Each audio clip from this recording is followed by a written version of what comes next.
So today what we're going to look at for you guys, how to tell or how to check the level of your engine oil. The examples I have behind me, as you can see there, we're going to look at a KTM 4-stroke, we have my Sherco 2-stroke, and we have another example of a Honda CRF 100 smaller air-cooled engine. These are also good ways to have a look at the color of your engine oil. If you've drowned your bike, or if you've had a particular ride where you've been riding in a lot of water, these are good ways to have a look and see if there's been any mixture of the water into your oils. Now, a normal oil is going to come out, as you're going to see, the oils will be black. Your engine oil turns black very quickly. It's running through your clutch, running through your gearbox, so that's not a problem. If your engine oil is black, not a problem. If your engine oil comes out milky, then you know that it's mixed with some sort of a liquid. So different bikes are all going to have different levels of oil that's needed. 4-stroke, your older models are going to take quite a bit more than your 2-strokes. Generally on a 2-stroke, 250, 300cc enduro models, you're looking at 800 to 900 mils. On your 4-strokes, there's always a difference between doing a simple oil change and doing an oil change, including changing your oil filter. There's going to be a little bit more required when you're changing an oil filter. Your modern 4-strokes, you're finding about 900 mils, even a liter. And your older stuff, we're talking, if you look at KTM, say 2016 and previous, 1.1, somewhere around there. But again, it is going to differ when you are changing your oil filter as well on the 4-stroke. The other factors to consider is how much oil you're actually getting out when, before you do your oil change. If you're doing this oil check or this oil level check once you've changed the oil or done a service, how much oil you get out is going to directly affect how much oil is going back in. For example, on my 2-stroke, if my manual says 900 mils and I've topped up 850 mils, that's just because there's still 50 mils sitting inside the casing somewhere. You're going to fill these up to either what the book is telling you or how we're going to show you now. There's a difference between the two. Again, if the book tells you 900 mils, you put 900 mils in and you had 50 sitting in there, you're going to be quite a bit over on your oil. The good thing is these bikes generally have a way to push out any excess oil. So slightly overfilling is not always going to be a big problem. Let's look at a 2-stroke now. So in front of us you have a 2019 Sherco 300. The 300 and the 250 are going to be very much the same. I have seen differences in different bikes. When you look at something like a 200cc, 125cc versus a 250 and 300, the position of the drain bolt is going to be in a different place. Okay, on these Shercos and on the, let's say the 2012 to 2016 and maybe a bit back on those KTMs and Husqvarnas, you're going to have a drain bolt or an oil check bolt, and often you'll actually see the writing oil underneath the bolt. Okay, in this case the bolt is situated right there, just behind your water pump. Now what you've got to get right here is you've got to get the right bolt. Otherwise you're going to be undoing a bolt over there and you're going to have a bunch of coolant come out. The best way to tell if it's like these Shercos where you don't have any stamps or anything that says oil, the best way to tell is look at the top of the bolts. Okay, there you can see a normal bolt. Here you can see a bolt with a copper washer at the back. Now the copper washer is there because it's sealing off the oil. Nothing is being sealed here. This bolt is being used to clamp, that bolt is being used to seal. Okay, if you look over here, you have the same thing, but it's on your water pump. So if I take that bolt out, I'm going to have water come out or coolant. If I take this bolt out, this is where I'm going to check for my oil levels. So the way that I check for my oil, as you can see, I've got that bolt just about all the way out.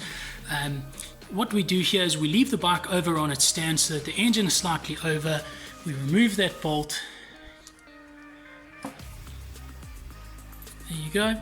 There you can see a bolt and a copper washer. Okay, now at the moment you have no oil coming out. Remember, the bike is over on its stand. We bring the bike over level once again and you wait a couple seconds because obviously the oil is thick and it's cold. And there you have it. There you can see some oil coming out of this oil check hole. Okay, now the bike was on its level and you wait a couple seconds because again the oil is cold. You want to see oil come out. If you don't see oil coming out once the bike is level, that means that you need to actually top up your oil. Okay guys, so now we've shown you how to check the level of that oil that's inside your engine. Say your oil is now low and you do need to top up some of your oil. Okay, we're not talking about doing a complete service, we're talking about an oil top up specifically. step one, you should know what kind of oil is in your bike or what kind of oil your bike is taking. If you do not know, phone through to whoever works on your bike and they will advise you. It's not the best thing to mix oils, but look, if you're doing a small top up and it's in a dire straits, you know, you're riding tomorrow, you don't want to have low oil, a little bit of different oil is not going to make a big difference, but generally let's try and keep the same products in our bikes. Okay, now the way that we top our oils up, I'll show you now as well.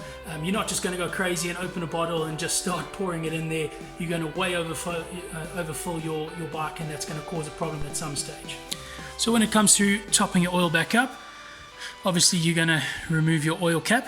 Okay, this will be a good time to wipe it down, have a look at the O-ring that's in there, make sure that it's not perished, make sure that's nice and clean. Okay, we're actually going to fill oil from the top, obviously top of our casing. There you can see your clutch. Okay, when I do this, I leave my oil check bolt, I leave it out.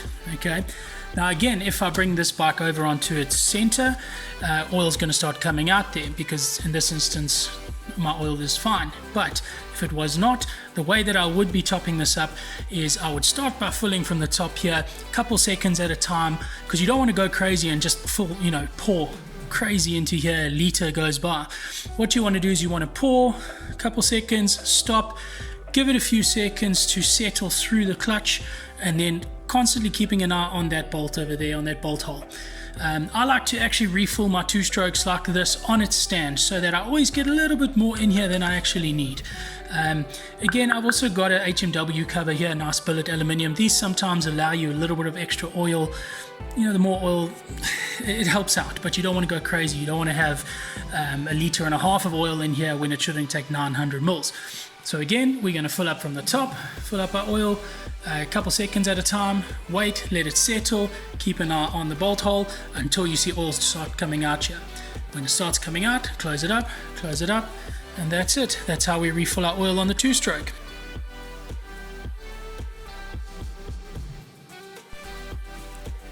The next one we're going to take a quick look at here.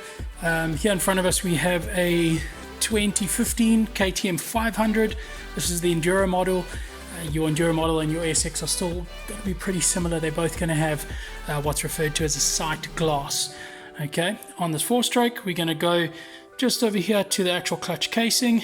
You can see just behind the back lever, the back brake lever, right there you have a sight glass. Okay, let's have a look there.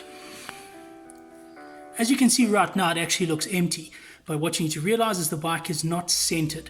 The bike is over on its stand. As we get the bike off of its stand and get it level, you'll actually see the oil start to rise.